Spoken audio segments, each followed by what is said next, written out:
शांति। आज है 7 जुलाई 2021। आज के साकार मधुर महावाक्य हैं, मीठे बच्चे, तुम यहाँ आए हो अपने सहित सारी दुनिया की काया कल्पतरु बनाने।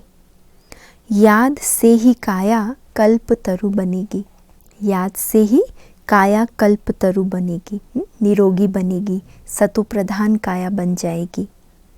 प्रश्न है, नरकवासी से स्वर्गवासी बनने की विधि कौन सी है? अभी तुम बच्चों को जियेदान मिलता है, कैसे? उत्तर है, बाबा ने एक ही युक्ति बताई। नरकवासी से स्वर्गवासी बनने के लिए ज़रूर मरना पड़े, जीते जी देह और देह के सब संबंधों से बुद्धि योग निकालना पड़े। बाबा कहते, मैं आया हूँ तुम सबको मौत देने। कालों का काल महाकाल है ना, तो बाबा जब आता है तो सब आत्माएं मुक्ति धाम चली जाती है। तुम्हारी इस देह को ख़त्म कराए बाकी आत्माओं को ले जाऊंगा, यही सच्चा जियेदान है। इसके लिए यह महाभारत लड़ाई है जिसमें सबका विनाश होगा, फिर आत्माएं पावन बन वापस घर जाएंगे और फिर स्वर्ग में आएंगे। तो ये विनाश कल्याणकारी क्यों है? क्योंकि इसी के बाद स्वर्ग के द्वार खुलेंगे। हम सब आत्माएं मुक्ति में जाने के बाद जीवन मुक्ति में नंबरवार पद प्राप्त करेंगे। गीत है माता ओ माता, तू है जग की भाग्य विधाता। ओम शांति। मीठे मीठे रूहानी बच्चों ने गीत की लाइन सुनी, जगत अम्बा की महिमा सुनी। जगत अम्बा यहाँ भारत में ही गाई जाती है। जगत अम्बा है तो जगत पिता भी ज़रूर होगा। जगत अम्बा सरस्वती को ही कहते हैं। वास्तव में उनका नाम एक ही होना चाहिए। तुम्हारा भी नाम एक ही है ना, 2-3 तो नहीं है। अब जगत अम्बा को बरोबर साकार में दिखाते हैं। शरीरधारी है, जगत पिता भी है, जिसको प्रजापिता भी कहा जाता है। जैसे सारे जगत की अम्बा है, वैसे सारे जगत का पिता है। माता है तो ज़रूर पिता भी होगा, ज़रूर दोनों ही यहाँ होंगे।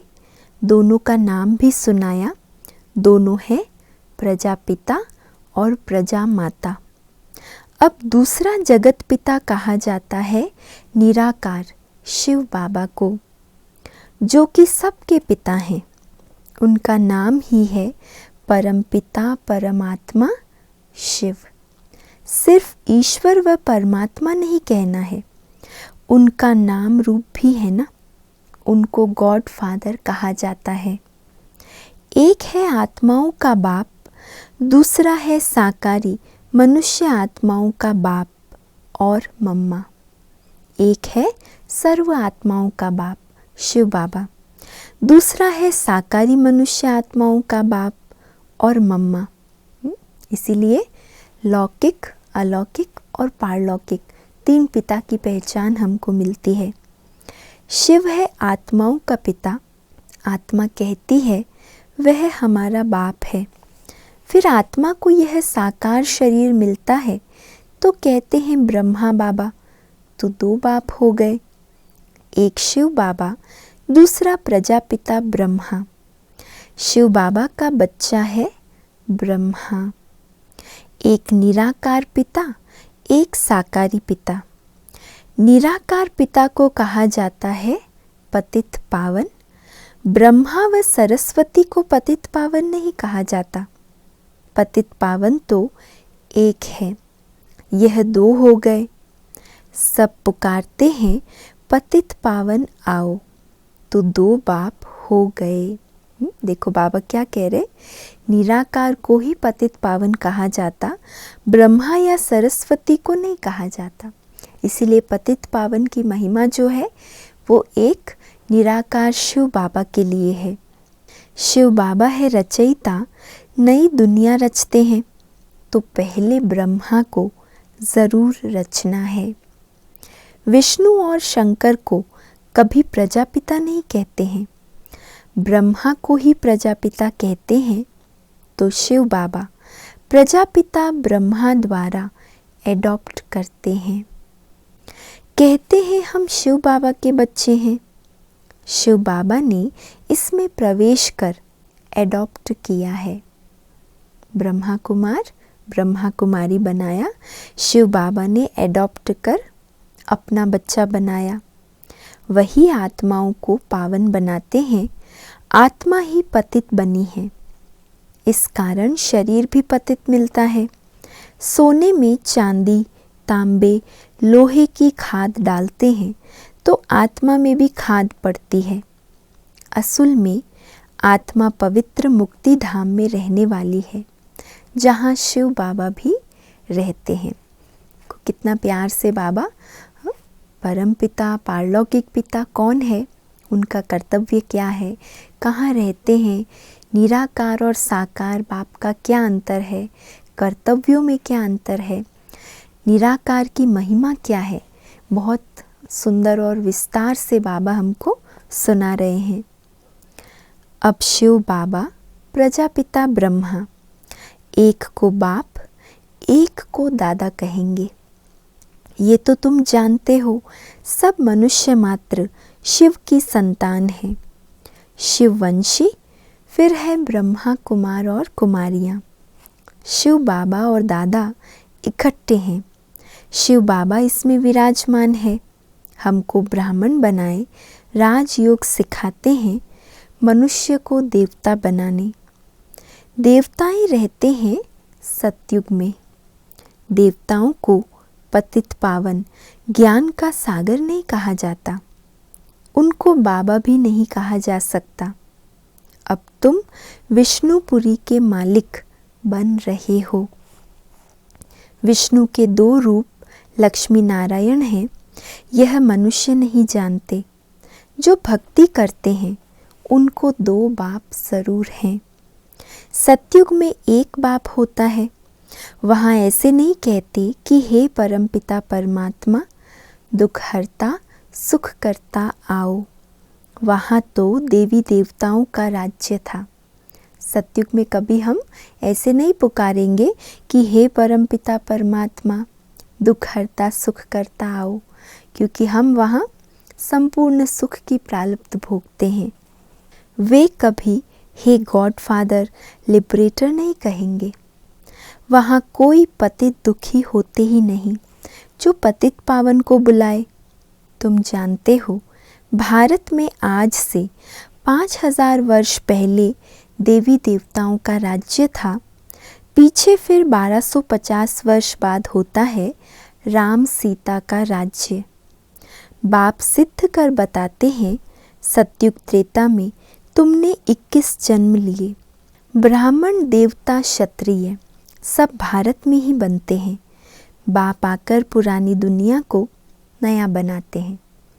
नई दुनिया जैसे जैसे पुरानी होती है तो हम भी देवता क्षत्रिय वैश्य शूद्र ऐसे धीरे धीरे सीढ़ी नीचे उतरते हैं और फिर संगम पर बाप आकर ब्राह्मण चोटी ब्राह्मण कुलभूषण बनाते हैं, रिजुवनेट करते हैं, कायाकल्प तरु बनाते हैं, अमर बनाते हैं।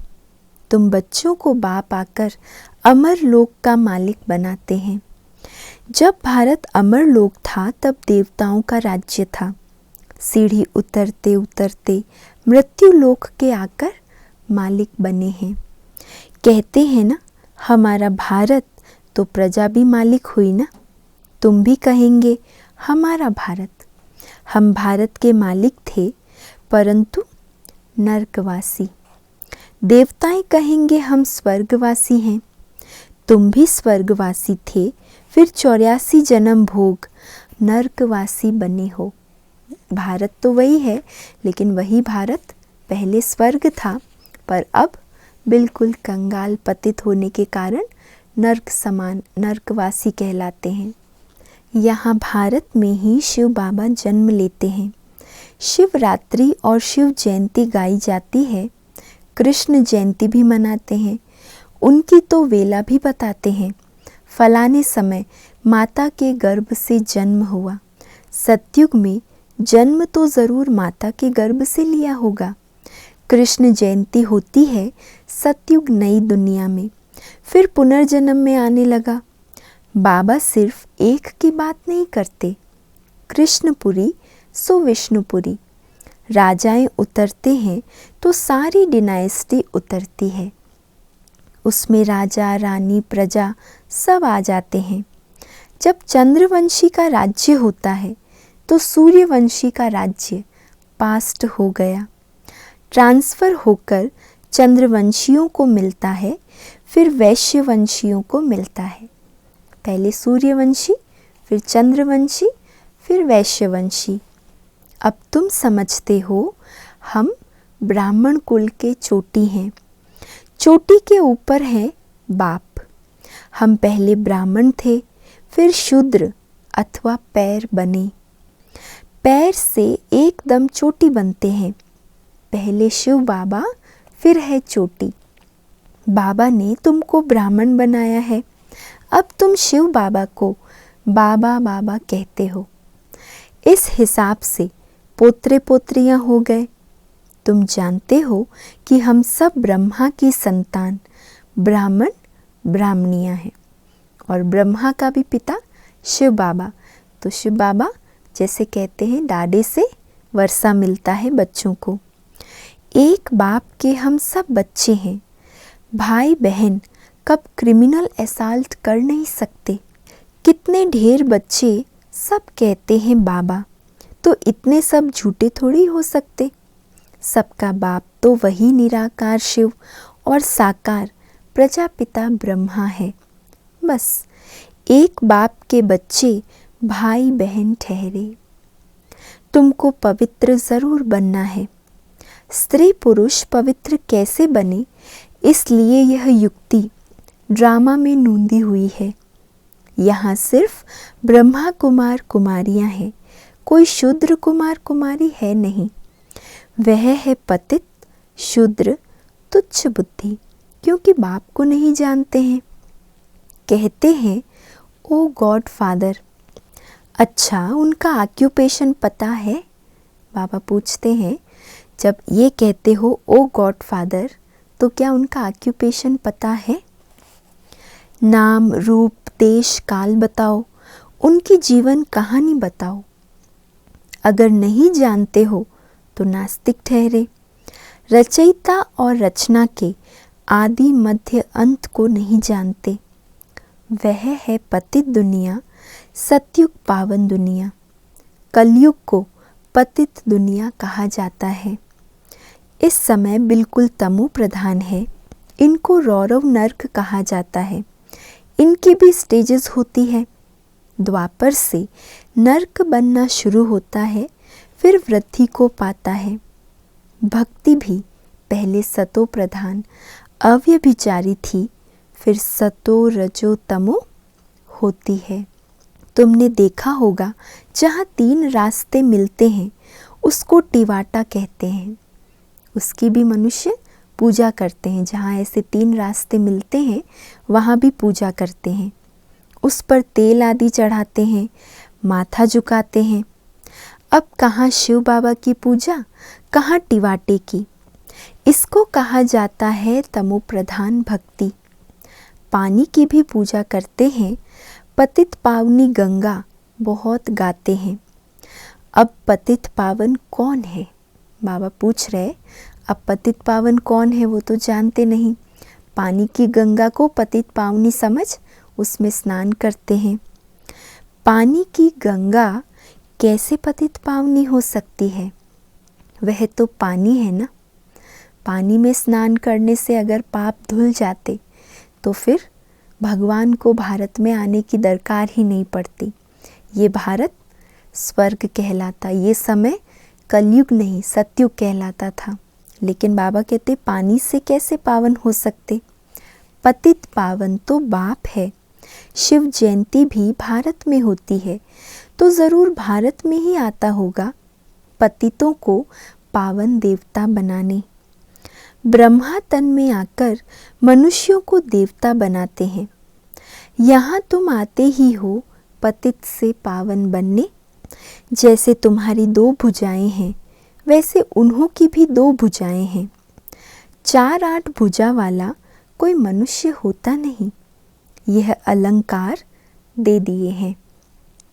चतुर्भुज दिखाया है प्रवृत्ति दिखाने के लिए। विष्णुपुरी लक्ष्मी नारायण की पुरी को कहा जाता है। वैभव अक्षर भी विष्णु से निकला है। देवताएं वैष्णव थे। वल्लभाचारी वैष्णव होते हैं वेजिटेरियन। वह कोई निर्विकारी नहीं होते हैं। उन्हों की बड़ी हवेलियां होती है। भले वेजिटेरियन है, लेकिन बाबा कहते हैं जो आत्मा की शुद्धि चाहिए, विकारों का त्याग करना है जीवन से, वो नहीं होता उनसे। वैष्णव का अर्थ नहीं समझते हैं।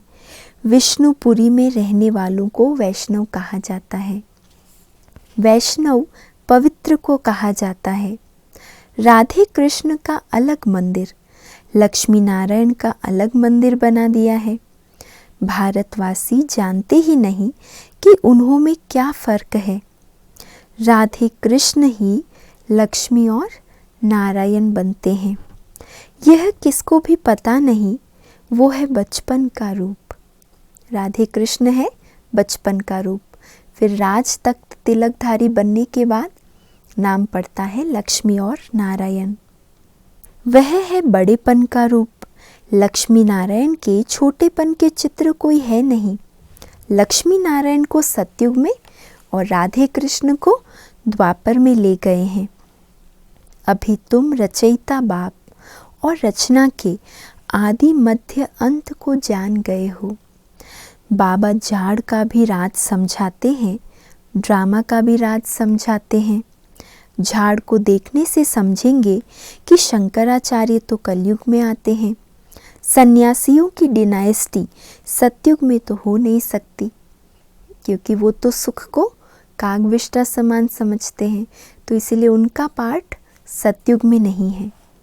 सब भगवान के बच्चे हैं तो स्वर्गवासी होने चाहिए, परंतु स्वर्गवासी तो सब होते नहीं हैं, सिर्फ देवताएं ही होते हैं। अभी तुम ब्राह्मण वंशी बने हो, फिर देवता बनेंगे। पवित्र ज़रूर बनना है। तुम जानते हो छोटे बड़े सब ब्रह्मा कुमार कुमारियां हैं। दोनों कहते हैं बाबा हम आपके बच्चे हैं, ब्राह्मण हैं।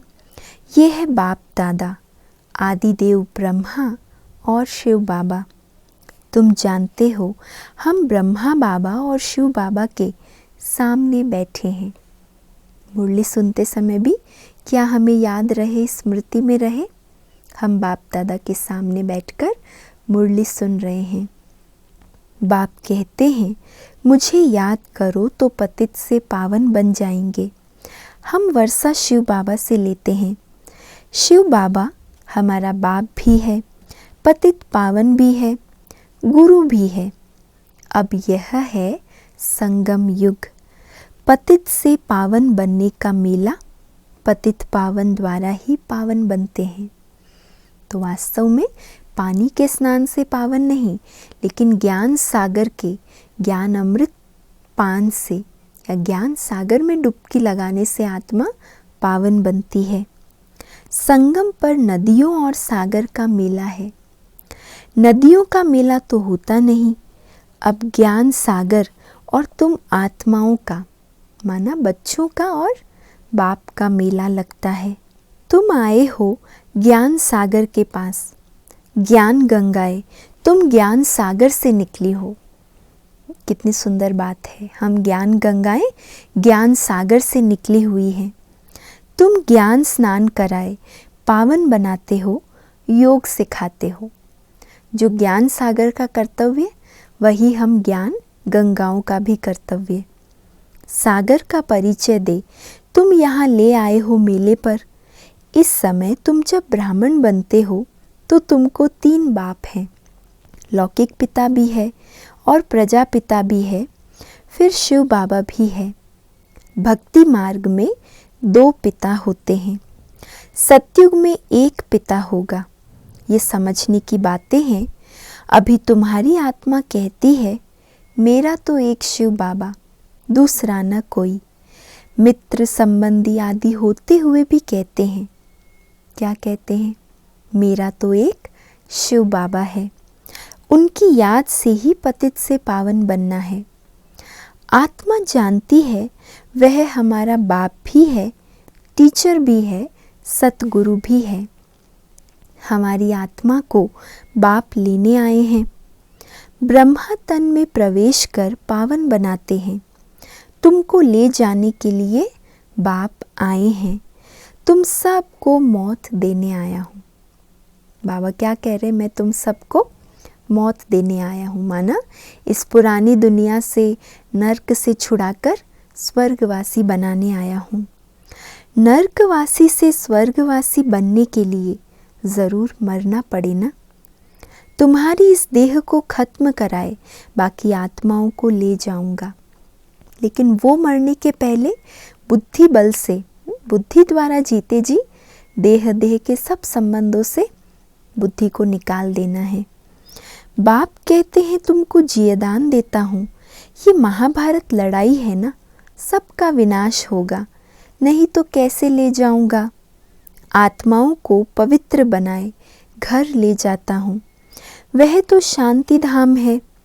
सतयुग आएगा तो कलयुग ज़रूर विनाश होगा।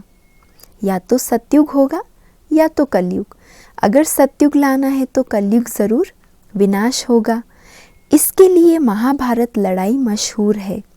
लगती भी यह संगम पर है, जबकि तुम मनुष्य से देवता बनते हो। अच्छा, मीठे मीठे सिकी लधे बच्चों प्रति माता पिता बाप दादा का याद प्यार और गुड मॉर्निंग। रूहानी बाप की रूहानी बच्चों को नमस्ते, और हम सब रूहानी बच्चों की रूहानी माता पिता बाप दादा को याद प्यार, गुड मॉर्निंग और नमस्ते। तो आज प्यारे बाबा ने बहुत सुंदर रीति से हम बच्चों को तीन पिता का परिचय दिया। ज्ञान सागर कौन है, ज्ञान गंगाएं कौन है। जो ज्ञान सागर का कर्तव्य, वही हम ज्ञान गंगाओं का कर्तव्य। और निराकार की सच्ची महिमा क्या है, वो भी बाबा ने बताई। ओ गॉड फादर कहते हो, पतित पावन कहते हो, लेकिन सत्य परिचय किसी भी मनुष्य को नहीं है। तो बाबा ने कहा आप बच्चे उन आत्माओं को भी ज्ञान सागर का सत्य परिचय दे, उनका भी मिलन मेला ज्ञान सागर से कराओ। और साथ साथ बाबा ने फिर हम बच्चों को जो पुरुषार्थ के लिए बात बताई कि देह सहित देह के सब संबंधों को अभी बुद्धि से भूल जाओ, क्योंकि अब मैं तुम सबको वापस अपने घर ले जाने आया हूँ। आज है धारणा के लिए मुख्य सार में पहला पॉइंट, ज्ञान सागर में ज्ञान स्नान कर स्वयं को पावन बनाना है। मित्र संबंधियों के साथ रहते बुद्धि में रहे मेरा तो एक शिव बाबा, दूसरा ना कोई। दूसरा है विष्णुपुरी में चलने के लिए पक्का वैष्णव बनना है। अर्थात पक्का वैष्णव किसको कहेंगे? सिर्फ वेजिटेरियन नहीं, लेकिन पवित्र बनने वाले, उनको कहेंगे पक्का वैष्णव। पक्का वैष्णव अर्थात पवित्र बनना है। नर्क से जीते जी मरकर बुद्धि योग स्वर्ग में लगाना है। वरदान है आज का, धर्म और कर्म दोनों का ठीक बैलेंस रखने वाले दिव्य व श्रेष्ठ बुद्धिवान भव। धर्म और कर्म दोनों का ठीक बैलेंस रखने वाले दिव्य व श्रेष्ठ बुद्धिवान भव। कर्म करते समय धर्म अर्थात धारणा भी संपूर्ण हो, तो धर्म और कर्म दोनों का बैलेंस ठीक होने से प्रभाव पड़ेगा। ऐसे नहीं जब कर्म समाप्त हो तब धारणा स्मृति में आए। बुद्धि में दोनों बातों का बैलेंस ठीक हो तब कहेंगे श्रेष्ठ व दिव्य बुद्धिवान, नहीं तो साधारण बुद्धि, कर्म भी साधारण, धारणाएं भी साधारण होती है। तो साधारणता में समानता नहीं लानी है, लेकिन श्रेष्ठता में समानता हो। जैसे कर्म श्रेष्ठ, वैसे धारणा भी श्रेष्ठ हो। कितना गहराई से बाबा ने धर्म और कर्म दोनों की डेफिनेशन बताई। कर्म करने के बाद हमें ये धारणा स्मृति में आए कि हाँ, हमें इस धर्म की धारणा में रहकर ये कर्म करना था, तो उससे फ़ायदा नहीं, उससे कर्मों में साधारणता आएगी। लेकिन अगर कर्मों को श्रेष्ठ बनाना है तो कर्म के पहले धारणा स्वरूप होकर फिर कर्म करें, तो धारणा भी श्रेष्ठ और कर्मणा भी श्रेष्ठ हो जाएगी। स्लोगन है, अपने मन बुद्धि को अनुभव की सीट पर सेट कर दो तो कभी अपसेट नहीं होंगे। अपनी मन बुद्धि को अनुभव की सीट पर सेट कर दो तो कभी अपसेट नहीं होंगे। वैसे भी अपसेट व्यक्ति किसी को पसंद आता है क्या? कोई भी ऐसा चेहरा किसका देखेंगे तो हम पूछते हैं ना कि क्या हुआ है, आपकी खुशी कहाँ चली गई, आपका चेहरा बहुत उदास हो गया है। तो बाबा कहते हैं, सदा अपने आप को अनुभव की सीट पर सेट रखो तो कभी अपसेट नहीं होंगे। और आज का व्यक्त इशारा है, जब योग में बैठते हो तो समाने की शक्ति सेकंड में यूज़ करो। सेवा के संकल्प भी समा जाएं, इतनी शक्ति हो। जो स्टॉप कहा और स्टॉप हो जाए। फुल ब्रेक लगे, ढीली ब्रेक नहीं। अगर ब्रेक लूज़ होगा तो एक्सीडेंट होने का चांस है, इसीलिए बहुत पावरफुल ब्रेक। जब स्टॉप कहें, स्टॉप हो जाए। अगर 1 सेकंड के बजाय ज़्यादा समय लग जाता है तो समाने की शक्ति कमज़ोर कहेंगे। इसीलिए अपनी ब्रेक को बहुत बहुत पावरफुल बनाना है। अच्छा, ओम शांति।